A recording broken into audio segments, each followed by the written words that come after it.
isang CIA agent na nagngangalang John na pinapanood ang kaaway mula sa tuktok ng isang gusali.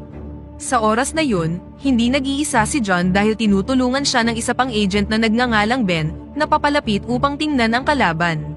Si Ben ay isang senior CIA agent at ngayon ay isa ng chief sa kanyang CIA station. Binabantayan ni Ben at John ang isang secret agent mula sa Russia na maaaring maging banta sa gobyerno ng US. Hindi nagtagal, ang Russian agent na nagngangalang Alexei ay napansin si Ben at lumapit siya dito upang makipag-usap. Sinabi ni Alexei kay Ben na hindi niya kailangang mag-alala dahil wala siya doon para sa misyon at nagbabakasyon lang siya. Sumagot si Ben na patuloy niyang susubaybayan si Alexei at iminungkahi na mas mabuting magbakasyon siya sa ibang bansa. Isang gabi, pumunta si Ben sa isang restaurant para ipagdiwang ang kanyang wedding anniversary kasama ang kanyang asawa na si Sarah. Lumalabas na nagtatrabaho din si Sarah sa CIA kung saan pinangangasiwaan niya ang mga data sa headquarters.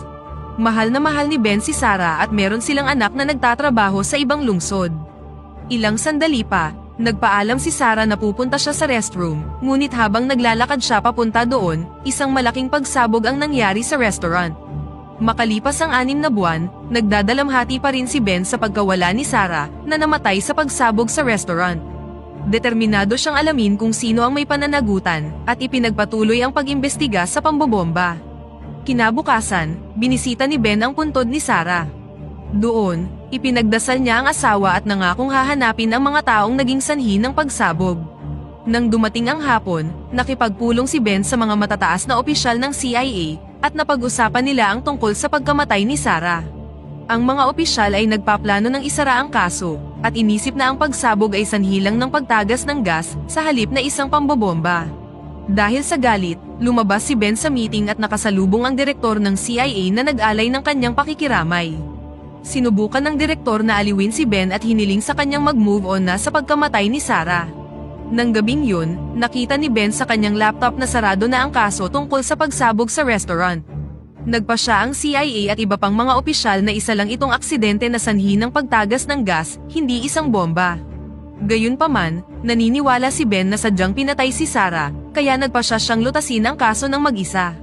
Kinabukasan, pumunta si Ben sa CIA office at nakipag-usap sa isang hacker na nagngangalang Joseph. Hiniling niya kay Joseph na kunin ang datos mula sa pagsabog sa restaurant. Sa kanilang pagkabigla, nalaman nilang may ilang Ruso sa restaurant sa panahon ng pagsabog na maaaring nakikipagtulungan kay Alexei, ang Russian secret agent. Matapos makipag-usap kay Joseph, umuwi si Ben upang tingnan ang higit pang mga detalye tungkol kay Alexei. Habang tinitingnan ng impormasyon, biglang naalala ni Ben ang mga masasayang panahon nila ni Sarah. Naalala niya ang isang dinner kung saan masaya silang magkasama. Sa dinner na yun, binigyan ni Sarah si Ben ng isang espesyal na kwintas na tinatawag na Fatima necklace at sinabi sa kanyang huwag itong huhubarin dahil magdadala ito sa kanya ng swerte. Ipinangako ni Ben na lagi niya itong isusuot kahit na nasa libingan na siya. Bumalik ang eksena sa kasalukuyan kung saan pinaplano ni Ben na makipagkita sa kanyang katrabaho na si John sa isang diner. Nagkita ang dalawa kung saan galit na galit pa rin si Ben tungkol sa pagkamatay ni Sarah, at sa katotohanang biglang isinara ng CIA ang kaso. Sinabi niya kay John na naniniwala siyang sinadya ang pagpatay kay Sarah, at humingi ng tulong kay John. Bilang isang mabuting kaibigan, sumang-ayon si John na tulungan si Ben. Bago sila maghiwalay, pinasalamatan ni Ben si John sa kanyang suporta. Kalaunan, binisita ni Ben ang kaibigan ni Sarah na si Bianca, upang tanungin kung may itinatagong lihim si Sarah. Sa oras na yun, pinaalam sa kanya ni Bianca na si Sarah ay isang mabuting tao, at kailanman ay hindi gumawa ng anumang kahinahinala. Gayunpaman, ibinunyag ni Bianca na si Sarah ay nag-iipon ng kaunting pera na hindi alam ni Ben. Nagbibigay si Sarah ng pera kay Bianca upang makaipon para sa kanyang pagreretiro. Ngayong wala na si Sarah, ibinigay ni Bianca ang lahat ng naipong pera kay Ben. Kinagabihan, pumunta si Ben sa isang kasino para makipagkita kay Alexei. Sa oras na yun, magkasama silang naglaro ng baraha at tinanong ni Ben si Alexei kung may kinalaman siya sa pagsabog na ikinamatay ni Sarah.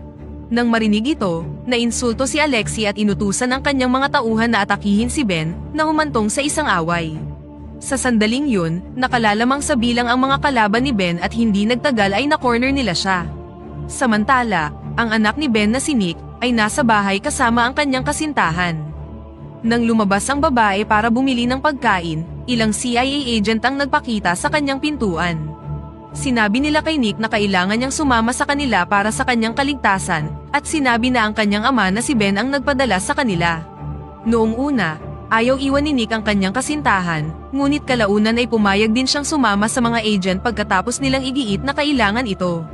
Bumalik ang eksena sa kasino, kung saan si Ben ay ginawang bihag. Hindi nagtagal, naglabas ng kutsilyo ang isa sa mga tauhan ni Alexei, hindi para saktan si Ben, kundi para putulin ang lubid na nakatali sa kanyang mga kamay. Iminungkahi ni Alexei na magkaroon sila ng seryosong pag-uusap tungkol sa kung bakit naisip ni Ben na si Alexei ang nasa likod ng nakamamatay na pagsabog. Sumagot si Ben na dahil si Alexei ay isang secret agent ng Russia, tiyak na pupuntiryahin niya si Sarah dahil pinamamahalaan niya ang mga datos ng CIA. Gayunpaman, iginiit ni Alexei na hindi siya ang nasa likod ng pagsabog, at ipinaliwanag na nagbabakasyon lang siya. Upang patunayan ang kanyang punto, ipinakita ni Alexei ang CCTV footage kay Ben mula sa oras ng insidente, na malinaw na nagpapakita na wala doon si Alexei. Gayunpaman, napansin ni Ben ang isang lalaki sa video na dating nagtatrabaho kay Alexei. Ipinaliwanag ni Alexei na ang taong ito ay hindi na nagtatrabaho para sa kanya ng mahabang panahon, at matagal na itong sumali sa isang grupo ng mga mersenaryong Amerikano. Matapos marinig ang lahat ng ito, nagsimula ng maniwala si Ben kay Alexei. Hindi nagtagal, bigla silang inatake ng mismong grupo ng mga mersenaryo na binanggit ni Alexei. Sa panahon ng pag-atake, nabaril si Alexei at hinimok niya si Ben na agad na tumakas. Nagawang makatakas ni Ben at tinawagan niya si John para sunduin siya. Ilang sandali pa, dumating na si John at dinala palayo si Ben sa pinangyarihan. Habang nasa daan, tinanong ni Ben si John kung paano siya nakarating doon ng napakabilis, at ipinaliwanag ni John na nagkataong malapit lang siya sa lugar. Matapos makatakas sa naunang pag-atake, dinala ni John si Ben sa isang secret hiding spot sa isang barko. Bago sumakay, pinakiusapan ni Ben si John na tingnan si Nick dahil nag-aalala siya sa kanya. Tiniyak ni John kay Ben na ligtas si Nick dahil nagpadala siya ng isang team para bantayan siya. Lumalabas na ang 3 miyembro ng CIA na sumundo kay Nick ay hindi ipinadala ni Ben kundi ni John. Samantala, dinala si Nick ng 3 miyembro ng CIA sa isang gusali. Samantala, tinanong ni John si Ben kung may ibinigay ba si Sarah sa kanya bago siya namatay.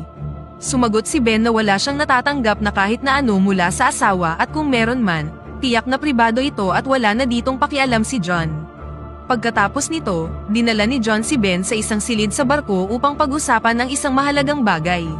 Ngunit sa sandaling makapasok sila sa silid, biglang tinutukan ng baril si Ben ng ilang mersenaryong Amerikano, at nabunyag na sila rin ang umatake sa kanya kanina.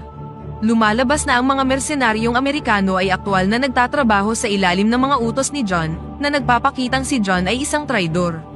Itinali ng mga mersenaryo si Ben sa isang upuan at sinimulan siyang pahirapan sa pamamagitan ng mga electric shock, at iginiit na malaman kung may ibinigay ba sa kanya si Sarah bago siya namatay. Sa kabila ng sakit, iginiit niyang wala siyang natatanggap, na humantong lang sa mas marami pang pagpapahirap. Nang ma-realize ni John na hindi sa kanya magbibigay ng anumang impormasyon si Ben, inutusan niya ang pinuno ng mga mersenaryo na nagngangalang Caron na ipagpatuloy ang pagkwestiyon kay Ben. Pagkatapos nito, umalis si John upang subukang kumuha ng impormasyon mula kay Nick. Ilang sandali pa, ipinagtapat ni Caron kay Ben na siya ang nagpasabog sa restaurant at pumatay kay Sarah.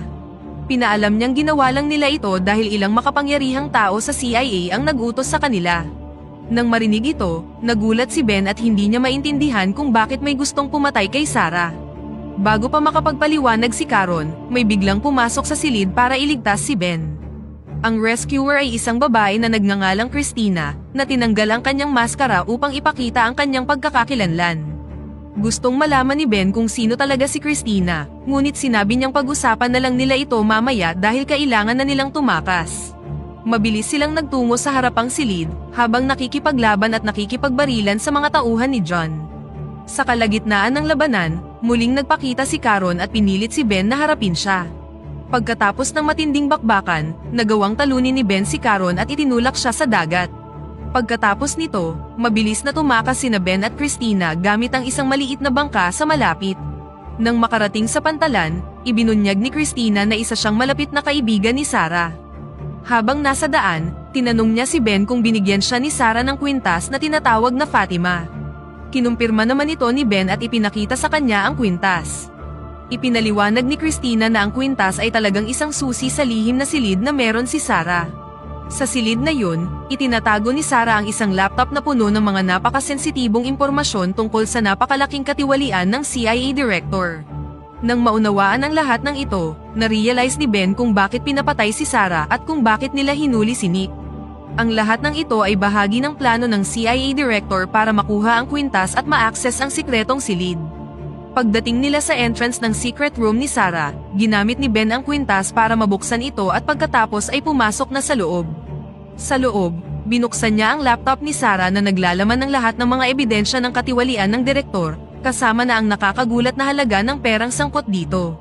Matapos matuklasan ang lahat ng ito, tinawagan ni Ben si John at sinabi sa kanyang nasa kanya ang laptop na naglalaman ng lahat ng ebidensya laban sa direktor ng CIA.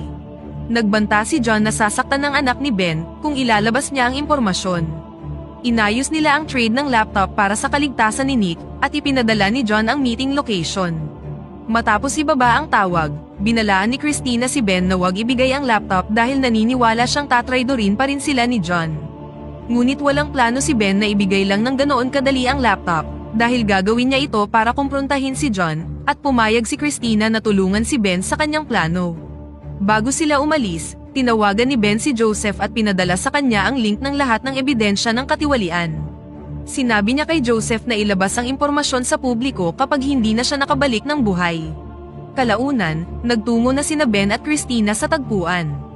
Bago sila makarating, ibinaba ni Ben si Christina sa malapit, para maging cover sa kanya bilang isang sniper mula sa malayo, na handang protektahan siya sa panahon ng paghaharap. Hindi nagtagal, nakaharap na ni Ben si John. Gayunpaman, hindi nag-iisa si John dahil meron siyang isang sniper sa tuktok ng gusali at may kasama pang 2 lalaki. Sa panahong yun, hiniling ni Ben kay John na pakawalan muna si Nick at nangakong ibibigay ang laptop pagkatapos. Nang makalaya si Nick, sinabihan siya ni Ben na sumakay na sa sasakyan. Ilang sandali pa, ibinigay na ni Ben ang laptop kay John at sinabing tapos na sila sa kanilang deal pagkatapos nito. Ngunit nang malapit nang umalis si John, itinumba ni Christina ang 2 tauhan ni John, dahilan para maiwan na lang ng mag-isa ang traidor. Sa panahon ng kaguluhan, mabilis na kinuha ni Ben ang laptop. Si Caron, na nabunyag na buhay pa, ay nagpakita upang tulungan si John. Nagpa siya si Ben na tumakas gamit ang kanyang sasakyan na humantong sa isang car chase at barilan. Sa panahon ng habulan, aksidenteng nakabangga ang sasakyan ni John. Namatay si Caron sa aksidente ngunit nagawang makatalon ni John bago ang pagbangga. Pagkatapos ay pumunta sina Ben at Nick sa crash site at nakumpirmang patay na si Caron. Hindi nagtagal, nagpakita si John at hinamon si Ben sa isang laban nang hindi gumagamit ng anumang armas. Tinanggap ni Ben ang hamon ngunit ilang sandali lang ay nakuha kaagad ni John ang kalamangan. Gayunpaman, matalino si Ben at nagawa niyang talunin si John sa pamamagitan ng pag-choke sa kanya hanggang sa mawalan siya ng malay. Makalipas ang 1 oras, bumalik si Ben sa kung saan niya iniwan si Christina para sunduin siya. Hindi nagtagal, huminto ang isang sasakyan sa harapan nila. Minamaneho ito ng CIA agent na inutusan ni John para arestuhin si Nick noong nakaraang araw. Humingi ng paumanhin ang agent kay Ben, at ipinaliwanag na inutusan siyang protektahan si Nick, hindi ang dukutin siya.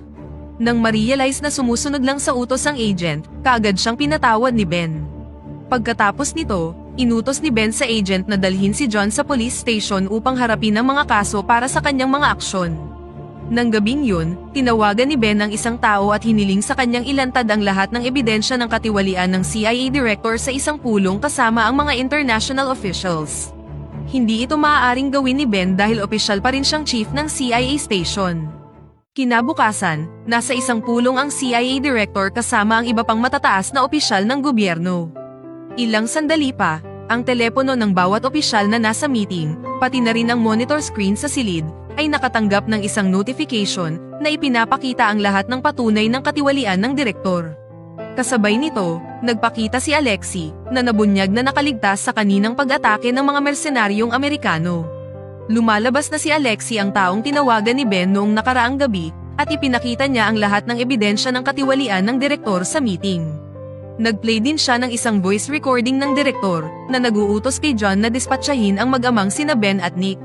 Nang wala ng paraan upang itanggi ang mga akusasyon, inaresto na ang direktor ng Interpol Police.